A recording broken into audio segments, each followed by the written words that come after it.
This couple was planning to get married, and a typhoon hit and flooded the church, and they decided to get married anyway.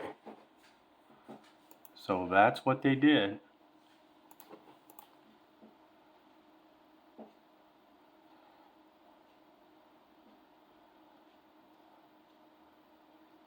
We just mustered enough courage to get married today.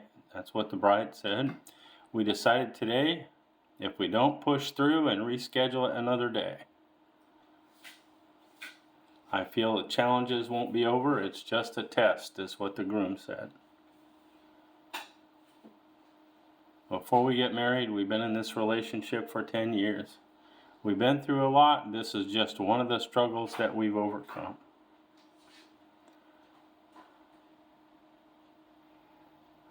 Can you imagine all those ruined dresses, trying to wash all that stuff? Beautiful place though.